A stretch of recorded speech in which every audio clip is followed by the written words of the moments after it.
ये सेक्शन है सेक्शन 19 यानी सेक्शन 19 है BSA का, जो मैं अपनी फुल वीडियो पार्ट 1 BSA में अच्छे से एक्सप्लेन नहीं कर पाया था, तो इसमें ये अलग वीडियो है इसके लिए। कि section 19 proof of admission against persons making them and by और ऑन देयर बिहाफ। ये सेक्शन कहता है कि स्वीकृतियाँ प्रासंगिक है और उन्हें उस व्यक्ति या उसके प्रतिनिधि के विरुद्ध सिद्ध किया जा सकता है जिसने उन्हें किया है, लेकिन सामान्यतः उनके पक्ष में सिद्ध नहीं किया जा सकता। इसको उदाहरण से समझते हैं। जैसे कोई व्यक्ति है जो कहता है, जैसे ये है, यदि ए एक व्यक्ति है वो कहता है कि मैंने बी से पैसे लिए हैं, तो इसके अंदर ये बात है कि इसमें एक खुद कह रहा है, तो इसमें बी को कुछ भी प्रूफ करने की ज़रूरत नहीं है। ये कथन ए के विरुद्ध साक्ष्य के रूप में इस्तेमाल किया जा सकता है। फिर है इसका क्लॉज 1 कहता है स्वीकृति ऐसे प्रकृति की हो कि यदि करने वाला व्यक्ति मर गया होता तो वह कथन प्रासंगिक होता। यानी कोई बात है,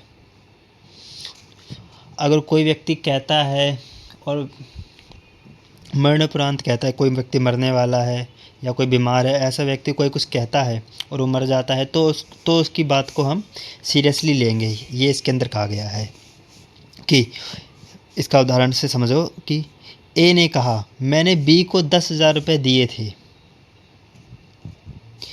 यदि यह कथन मृत्यु पूर्व कथन के रूप में स्वीकार होता तो ए इसे अपने पक्ष में भी उपयोग कर सकता था। हाँ, जैसे इसमें ये कहा गया है मैं ए ने पैसे दिए हैं, यानी ये इस ए के फ़ायदे की बात हो गई। अगर उसने पैसे दिए हैं, इस बात की वैल्यू जब होगी जब वो मृत्यु पूर्व, अगर वो मर जाता है तो हम उसकी बात को सीरियसली लेंगे, कोर्ट उसकी बात को तब सीरियसली लेगा। फिर आता है क्लॉज 2 इसका स्वीकृति उस समय की मन की स्थिति, स्टेट ऑफ माइंड या शारीरिक स्थिति के बारे में हो। जैसे ए ने कहा, उदाहरण से समझते हैं, उस समय मैं गंभीर रूप से बीमार था।